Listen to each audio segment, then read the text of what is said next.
20s now, you know. So like, I just gotta like look for my purpose. Well, not me look for it, but God look for it, and just go in that direction, you know. Okay. Who else? What does your heart ache for? I feel like we almost have the exact same answer. I always ask God to I try to become closer with Him so He can show me who I am and what He wants me to do on this earth. And I feel like a way that I've learned to do that is by reading my Bible more. Okay.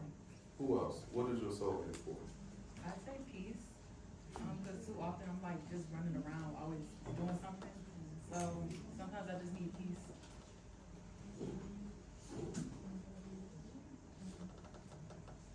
Are you the disruptor of your peace, or is it other things? I or want to say in a people? way, because I let people disrupt my peace too much. How do you let them disrupt your peace?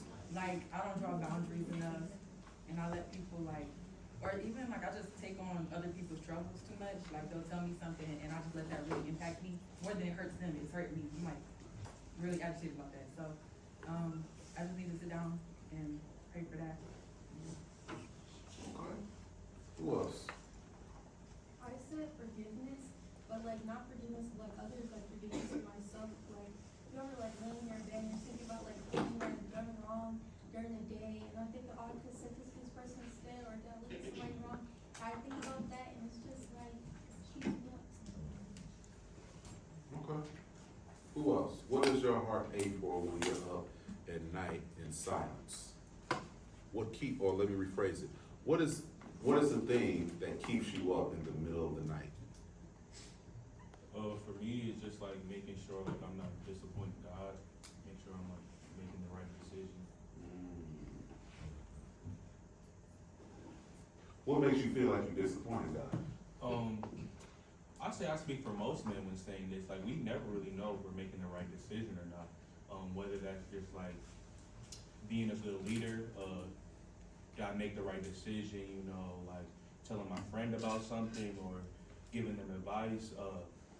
Maybe I shouldn't have let something slide. You know, things of that nature. Like it's kind of like, dang, did I make the right decision? And like we can take it a step further. Like even with God, it's just like if we choose in our flesh at times or we genuinely have a conviction, you know what I'm saying? It's just like, is God, you know, disappointed in us?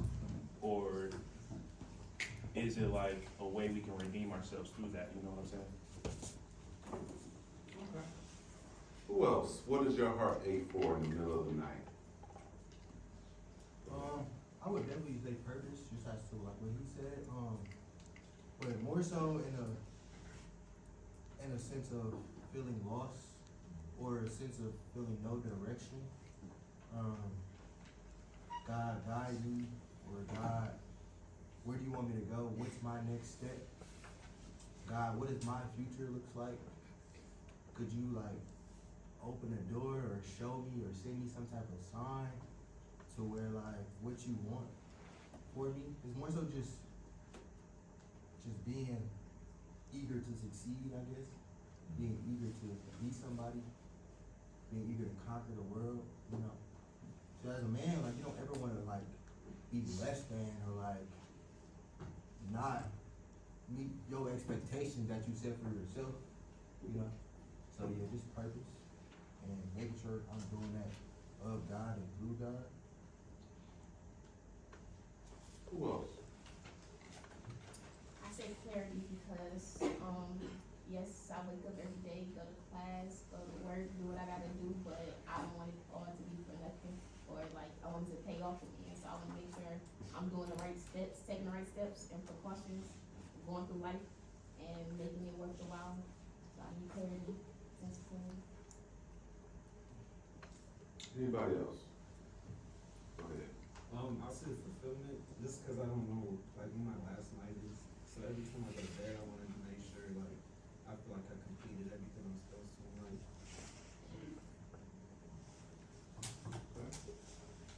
Anybody else? What keeps you up at night?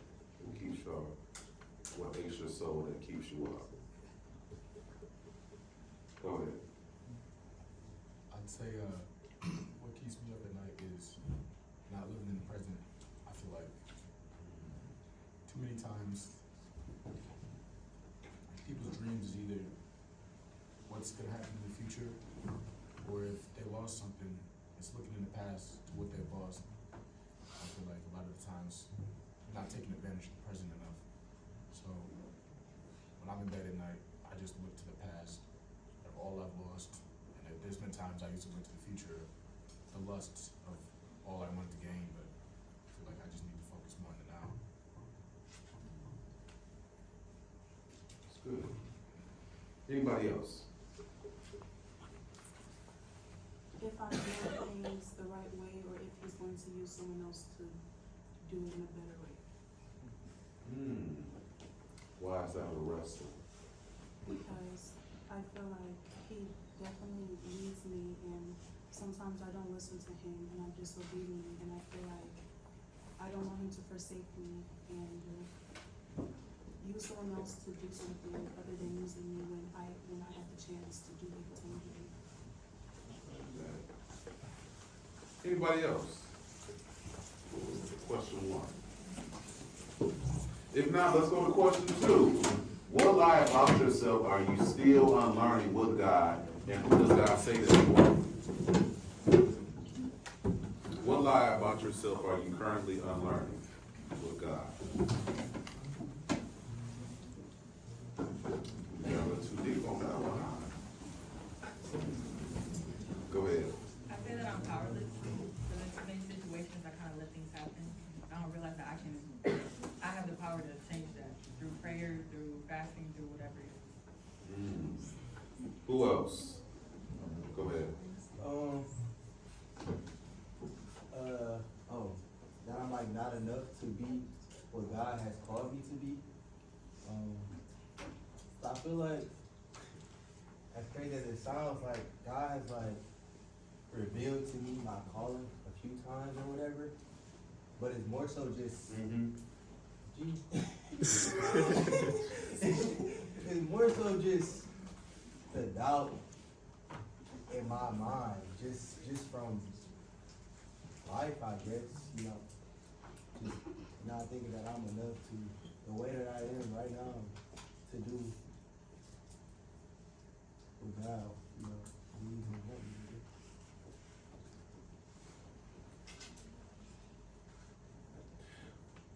When God gives your assignment in life,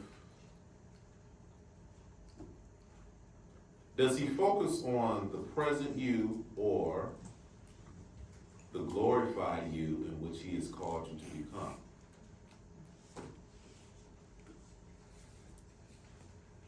You asking me? Yeah.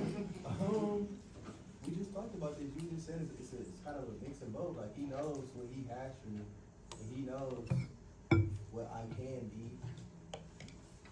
So I guess he focuses on the glorified version. I don't know. Okay, we're gonna revisit that. Go ahead. Can I comment on the question you asked me? So I said that he. Speak up a little bit louder. I'm saying like he does focus on both. I think he focused on like I think he already finished with the glorified version of you, so he has to continue to prune the version of you that you still are in present day, so you can become the glorified version of you that he already wanted you to be created to be. Tell him, come on ahead. We got space. I definitely agree with that. Who else? What are some things that you are unlearning with God? Go ahead. Then I just shrink myself down. Say it a little bit louder. Then I just shrink myself down. Elaborate on that. Sometimes I feel like I'm too much in certain spaces, so I'll like quiet down and be like a smaller version of myself in certain areas and in certain groups of people. Is that beneficial or detrimental? Detrimental. How? It don't do nothing but give people a false sense of who I am, and then when they meet me, like actually where I am or who I am, then they be like, oh, but it doesn't help me in the end. Who are you? I'm so serious. Who are you? I like, I'm DJ. But like, I'm a child of God who just trying. Who are you? I do this in my sessions, so that, trust me, I'm going somewhere with this. I don't even know how to answer that. So when I ask a question, and most of my students in class, when I ask them, they say, I don't know how to answer that. So when I ask you who you are, or who are you, I want you to describe yourself. I'm funny, a little bit loud, I'm a creative person who likes anything with arts.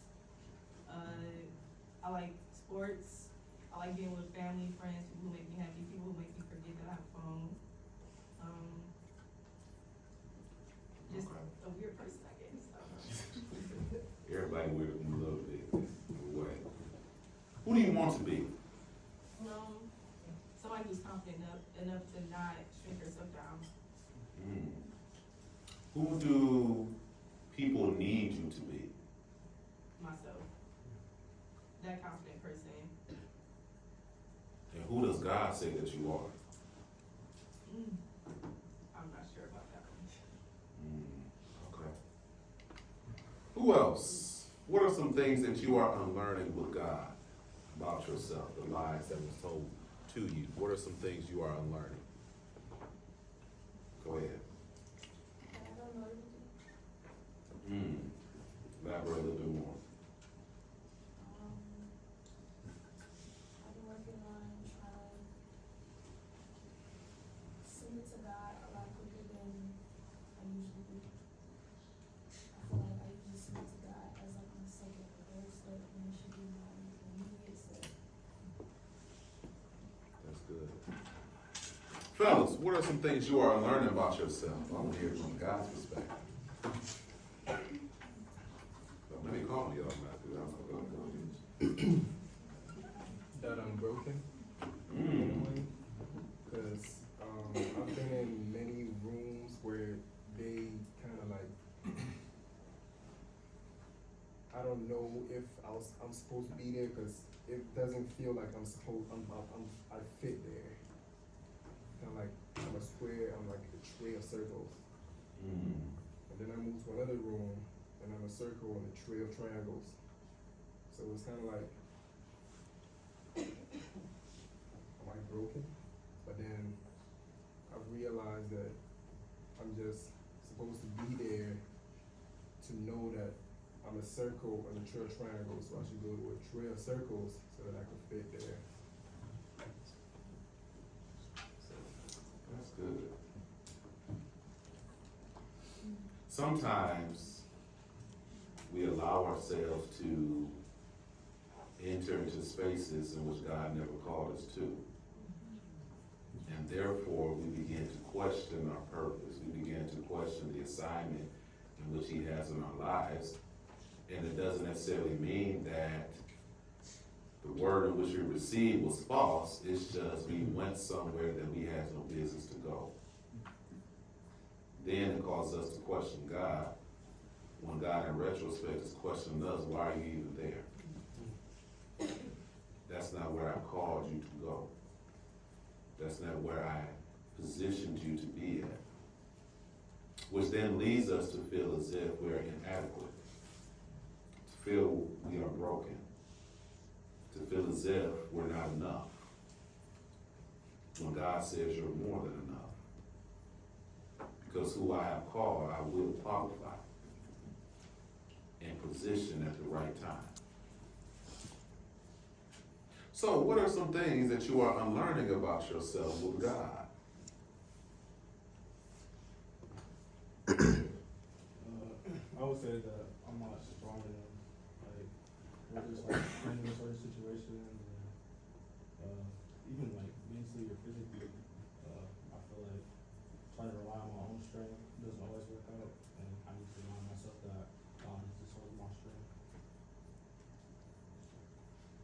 Learning how that you're limited, but He's limitless. Go ahead. I guess I'd say that, like, I'm not a leader. I feel like in the past, like, I've always kind of like played the wall or like deferred to others. When really I feel like I have a leadership style, and I feel like I'd be knowing better in a lot of situations. Like if I'd have spoke up or if I'd have said something, I could have prevented something bad from happening, or it could have been a better outcome. And even something just like, even, you know, just like getting on this e-board here, like, really should have been on for real. But just like, I don't know, I kind of just be wanting to be the fly on the wall or whatever. But I realize I have a responsibility to others. Like if I have a power or I know it's right to walk in that. What are your fears? My fears? I guess I'd say like not being listened to, like in leadership. I guess I'd say to stay on that topic, or just like I feel like I lead with like compassion and like and grace, you know. And everybody can't necessarily follow that, you know. You kind of just gotta.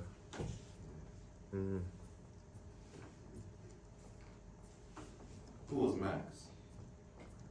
I'm a nice guy. I don't know. God fearing. Kind of like how she said, I'm just trying my best for real. Okay. Would you like me to give your analysis? Go ahead.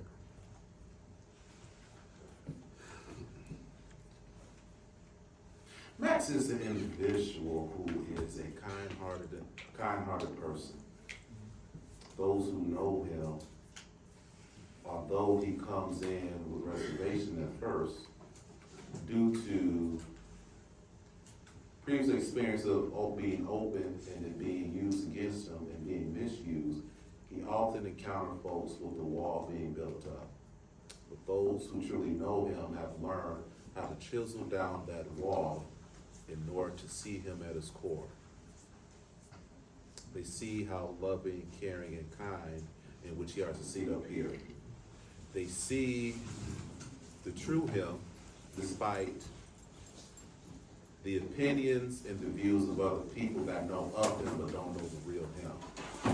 Yet, there are moments in which he doubts himself, doubts the assignment that God has placed on his life, as well as doubting whether or not if he's adequate enough to fulfill it, which leads to reservations of whether or not if he's good enough, even though he has got confirmation that he's more than good and qualified to do what God has called him to do.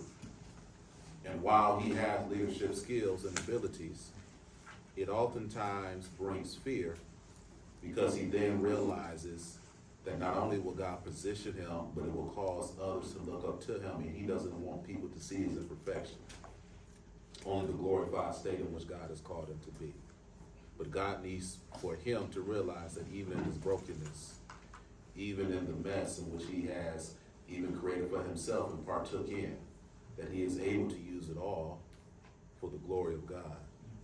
And that he has to realize that the same way that God sees and views him, he has to have that viewership of himself, not allowing the lies that was told onto him and told to him, especially through those that was closest to him, to derail his assignment of God. Pretty accurate, or am I off? Yeah, you know, you on the money. Huh? You on the money. I'm on the money? Yeah. Bet, give me the check.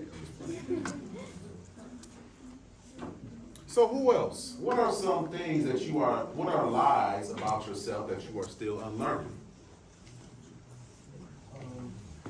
My last one, but like I don't have to like suffer in silence. Like I don't have to carry things on my own. And I can be open.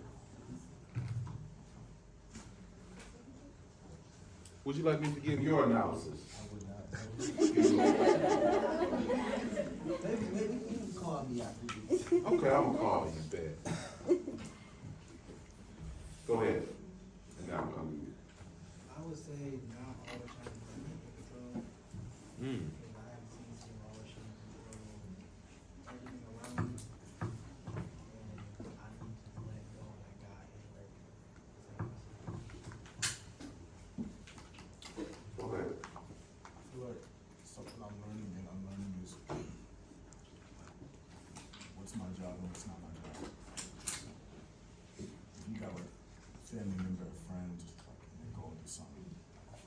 times you try to put that on your own shoulders, like, I'm the ticket, or like, I'm gonna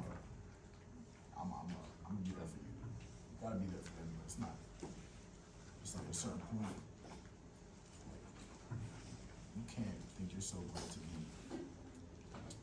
you can't try to take the place of God. Some of these burdens you put on yourself, it's not meant for you, it's meant for God.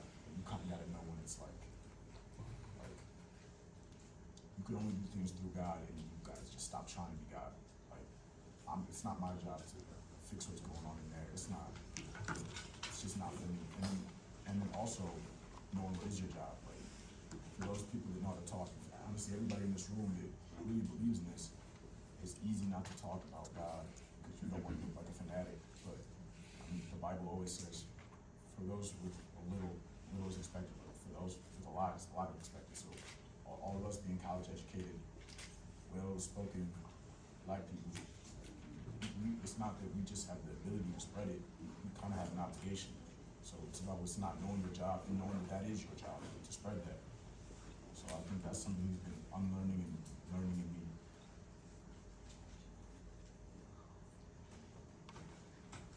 I'm gonna give y'all analysis later too. Go ahead. I mean, a lie. I'd say like, I think I'm a pretty like confident person. I like to say that though, but like a lot of the times, not a lot of times, but like just that, just that small percentage of the time, like you just feel like doubt, you know? I feel like I gotta like unlearn that because I have doubt on my side. But like a lot of the times, like I can catch myself like hesitating to do something. I don't like that because it's not who I think I am. But like I'm like, it's like me and another version of me just fighting to take that spot, but it's annoying, you know? You get what I'm saying? I do. So Peter, why do you doubt? When Jesus is right there. That's the thing. That's why, like, I have to say it because I don't know why. It's just like, I'm 95% confident, but like sometimes I could, that 5%, I could just feel it down, trying to creep in. So I don't know. So you 95% confident, 5% doubtful. Basically, Would you like me to give your analysis? yes. You wanna know the reason why you have the issue not doubting? Yeah. Because while there are trustworthy individuals in your life, there's a lot of people who you are close to who have never proved themselves to be trustworthy. And therefore, in retrospect, and this is something that everybody deals with, whether we verbally say it or not, we often put God in the same box that we do people. To where we want to trust Him, but because of the frailty that life brings through the lens in which we view people, whether they have made promises that they have failed to act on, whether as if it's initial trust in which we have given them because of who they are, their status, their title, the position which they hold in our lives. We oftentimes put that same perspective in God. And therefore, it causes a sense of doubt to whether or not if he's really able, or even willing, and there's two chairs right here, if he's willing and able to really do what he said he's capable of doing. Because, again, we focus on the limited aspects of which people have versus the limitless in which God possesses. And therefore, you're focusing more on the limited aspect because of humanity. God works beyond humanity, beyond time. But the thing about it is, in order to really trust someone, I'll put it like this: in order for someone to prove that they're trustworthy, you have to trust them in some way. So what do you need to trust God with in your life? Because all you have to do is try him one time for him to come through on your behalf. And I've seen it, like, he has many times, but like, I don't even know, it's like, it's a conscious feeling, like, sometimes you just wanna try it on your own, like, it never works, you know what I'm saying? Like, So he's proven himself. You gotta receive something. That? No, it's like, serious. No, like, I got you. Like, actually, but like, I just hate that though, because I feel like a lot of people struggle with that too, like, sometimes we've seen God be present in their lives, but we still doubt him, so. Is there one thing you're refusing to give over to him, you feel like one thing you hold on, like one thing you was like, semi-control, not his, is his. I was gonna ask my question like that. That's my question. I feel like, there's like a lot of things, you know, not a lot of things, but like, everybody has, you know, something that like lingering, and I feel like that's probably the root cause why I feel this way. But, yeah, I definitely need like to work on that for sure, so that's a good question. So this is what I'm telling you. I gave you a little analysis, but I'm telling you the real now. And this is really for most people in this room. This year, before the end of the school year, God is going to position you in such a way to where you ain't gonna have no choice but to look up to him. To where you're gonna be fully dependent on him. And that 5% doubt is going to turn to 100% of trust.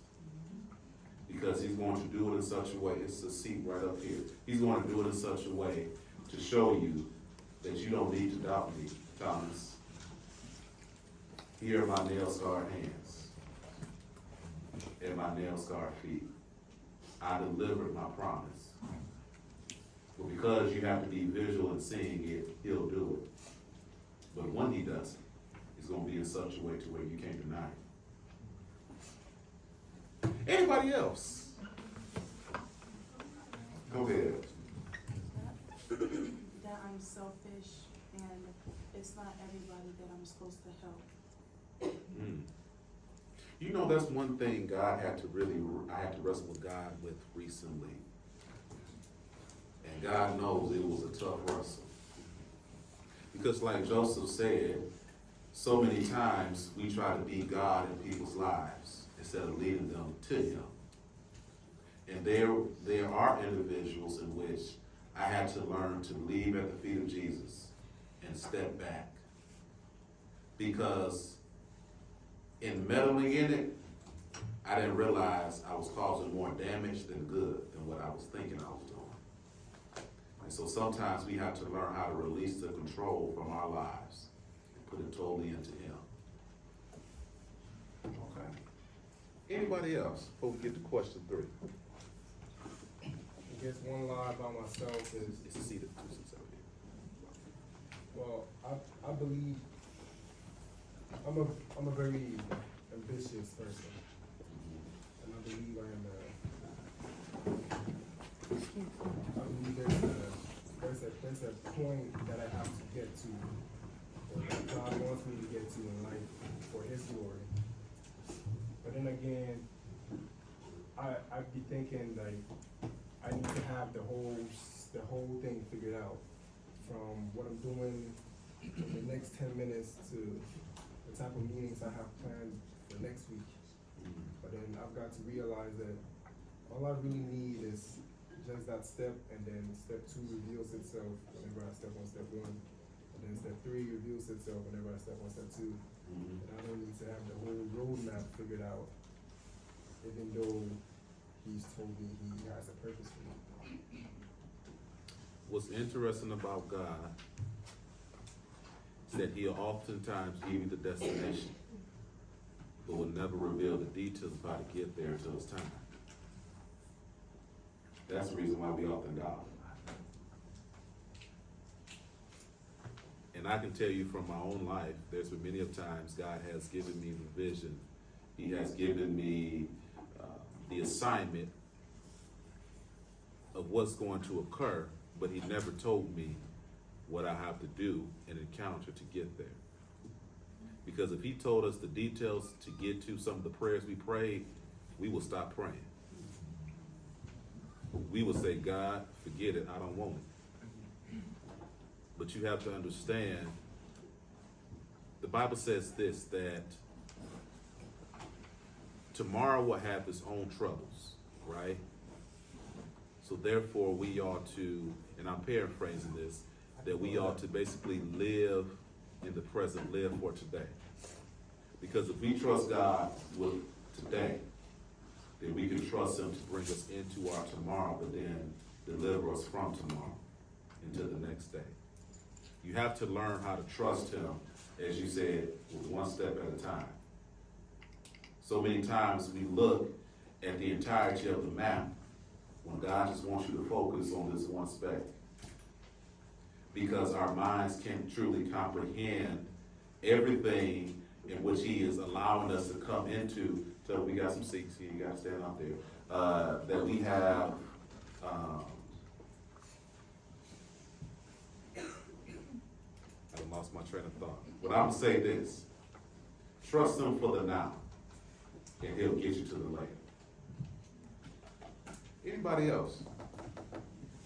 If not, question number 3.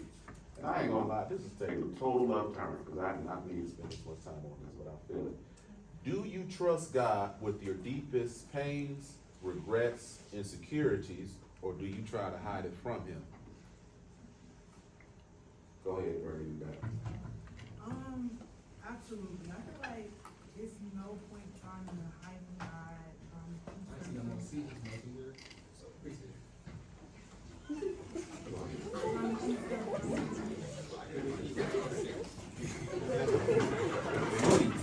Go ahead, just go right there. This one right here, bro. It's another one. This one right here. Amen. All right. You gonna be my usher for the night. You gonna be my usher for the night. Escort to the seat. Just look out for me. Amen. All right. Go ahead. But yeah, I was just saying, like, it's not trying to hide from God. Like, God literally knows everything, and God is just waiting for you to come to him. So you trying to quote unquote hide from someone who is omnipresent, really knows everything that's happening before it's even gonna happen. I feel like it's very silly. And then, like, you know, the way I was raised, like, if I'm not talking to anybody else, I'm talking to God. So he knows everything. Like, that's like my, I'm about to say my homegirl, but that's like, he's about to say, that's like my second dad. You that one, you come, listen, I talk to God on the regular, like, Lord, you know, he spoke first. I was talking to him on my way up here. Like, you know, this dude hit me from behind, because he driving me crazy. You already know what I'm about to do, because I'm gonna do as your word says to lay hands. And he gonna recover after a while. But yeah, you gotta have that relationship with me. That's what I said. I'm so serious. That ain't what the scripture meant when it said that, but you know. Taking those words verbatim. Do you trust God with your deepest pain, regrets, and insecurities, or do you try to hide it from him? I say like, I'm trying to get liberated, because I grew up in an environment where like, I didn't feel like what's my opinions, or like, if I did, people like, they can't hear me, so like, I'm the guy every night, I try to like, what's my opinions, and I'm like, what's going on this day, that day, they also like my troubles, just because you wake up for them, so I just have to get rid. What's difficult about forgiveness? For you? I look at it like, why would you do it? You know, like, I take the betrayal seriously, and like, when people do fluky stuff, it just makes me like, be hard for me to be, because like, why would you even think to do it, you know? That's my opinion, like, but I do be forgiving. Go ahead. I feel what makes it so hard to forgive people is bitterness. And bitterness, I say bitterness because it's always the how they made you feel is why it's so hard for you to forgive certain people. And also, I'll probably say, yeah, go forward for too, I'll probably also say that sometimes it's hard for people because it makes you have to be vulnerable and having to realize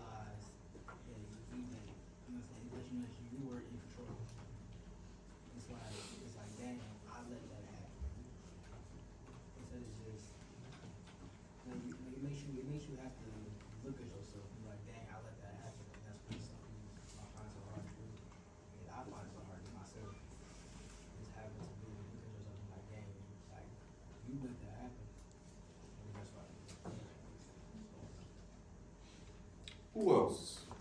Do you trust God with your deepest pain, regrets, and insecurities, or do you hide it from Him? And you put your hands down so fast because I was looking. Okay. Do you hide it from God, or do you reveal it to Him?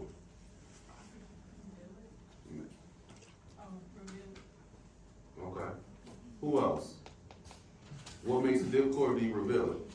I would say I used to like hide, and I feel like it got like so bad, and like just like I feel like my brain was congested, like hiding. Like I would pray about something, then I wouldn't pray about it, go to God about it, and it got so bad, like I didn't have a choice, like I had to go to God. Now that I trust God, like I can just say anything, and like I don't know why, like I wouldn't even try to hide, like just like she said, God is like omnipresent, like He already knows anyway. So it's just, it's like, now that I used to hide, now that I know that I don't, it's like freeing. I'm coming to you 1 second.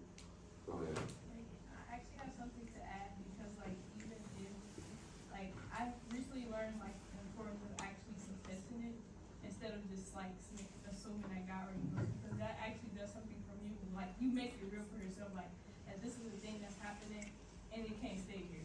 So it's like it's to me like after you confess it, it feels different. Like when you're really saying it, like even if it's uncomfortable to say, sometimes you really just gotta be real and just say it.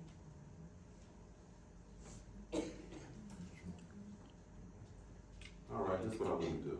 Everybody has a sheet. I'll give you some scriptures, but it says Bob says, so I want you to leave with something.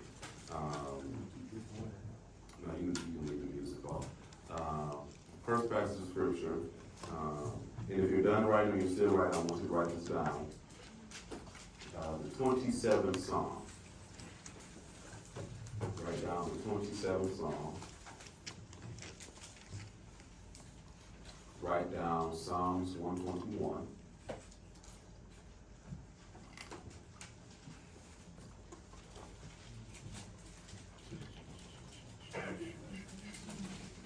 And then write down 2 Corinthians chapter 12, verses 7 through 10. 2 Corinthians chapter 12, verses 7 through 10. And I want just to read 2 verses from Psalms 27. It reads this: I would have lost heart unless I had believed that I would see the goodness of the Lord in the land of the living. Wait on the Lord and be of good courage, and He shall strengthen thy heart. Wait, I say, on the Lord. 2 Corinthians chapter 12, I'm just going to read verse 10. And I want you to study it and read it in your own time. Verse 10 says this: Therefore I take pleasures in infirmities, in reproaches, in needs of persecution, in distress, for Christ's sake. For when I am weak, then am I strong. From those 2 passages, I just simply want to leave you with this. That there, whether you realize it or not, there's beauty in every storm of life. That God knows how to use even what you believe is the worst situation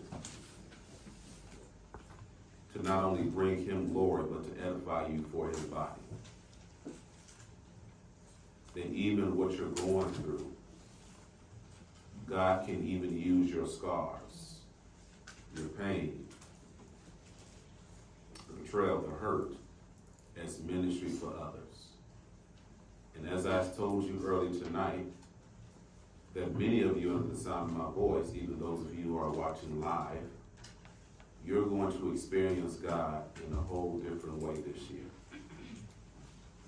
To where you're really going to experience Him in full totality, to where you cannot claim that it was by anything that you have done, nor by the resources of families or friends. You're going to be put in a position to where you are totally dependent on God. And understand that it is during that experience that not only will you see Him in a different light, but also the faith that is staggering in this current moment of your life is going to be strengthened in such a way that you'll be just like Job in the midst of losing everything. It won't shake your faith. The reason that I had you write these letters is, for one, there are many individuals who are bearing unforgiveness in your heart. Whether you realize it or not, it is taking a toll on you currently. For those of you who are not experiencing it, it is going to begin to take a toll on your life and begin to manifest itself in ways in which you have never thought. Jesus said it is imperative in which we forgive. Peter asked the question, well, how many times? Jesus said, well, 70 times 7, right? In actuality, what he's saying is that no matter how many times a person do you wrong, you have to forgive. Yes, they have caused a wound. And depending on the offense in which they've caused in your life, that wound is so deep that it seems unbearable. But with God, he can repair all things and make it new.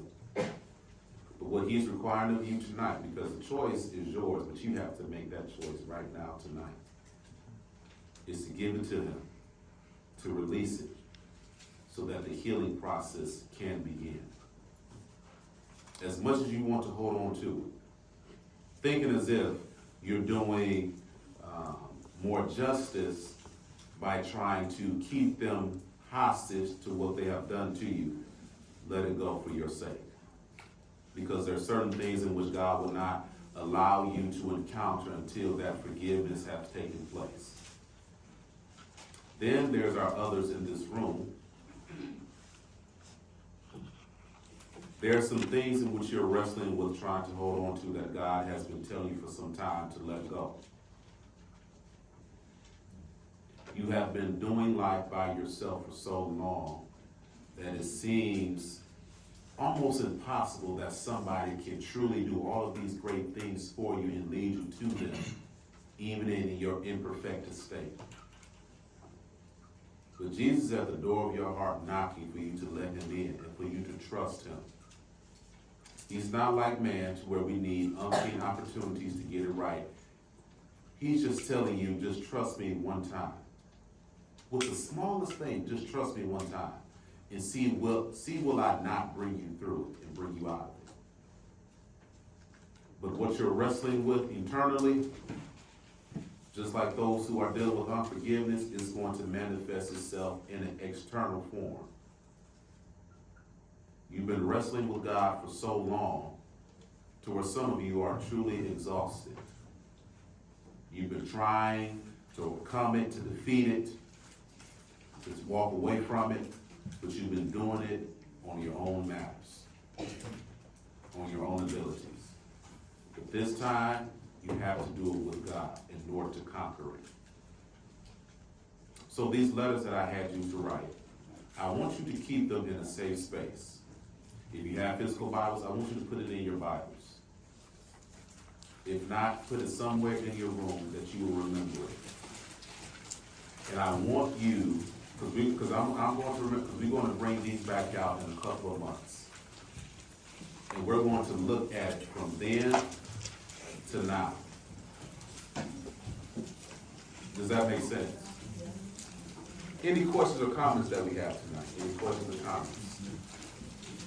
If not, I know there was a couple people who walked in. If this is your first time with us and you walked in late, just raise your hand really quick for me. First time, any more first timers? Okay, I'm gonna start with you. Give us your name, year, and major, and how did you find out about us? Your name, year, and major, and how did you find out about us?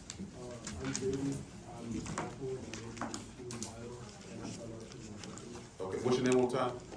Jaden? So we got Jaden and Jaden, all right.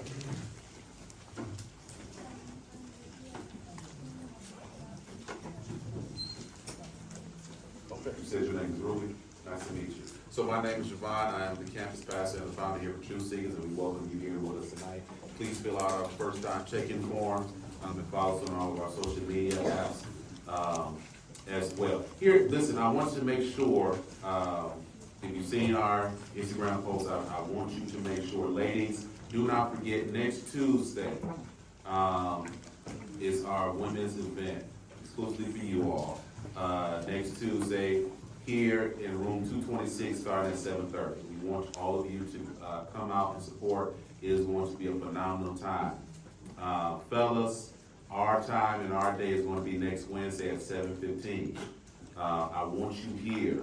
Matter of fact, I want every guy here with us that's here tonight. As a matter of fact, I want you to bring somebody, at least 2 or 3 other people with you. Because I know the ladies, they're going to pack it out as they always do. They always come out and support. Guys, we don't. So I want you here for real because it's going to be a transformational night. Both nights are going to be transformational. But fellas, I really want you here with us. Please do not forget about the donation drive that is currently going on. Again, if you do not have the goods to donate, but if you want to donate monetarily, you can also send to our cash app. We'll make sure you put it in the description box what it is for, because we want to help those in need. All right. With that being said, very quickly, I want every guy in this room to come see me at the end. Every guy in this room to come see me at this end. And then let us stand as we be dismissed.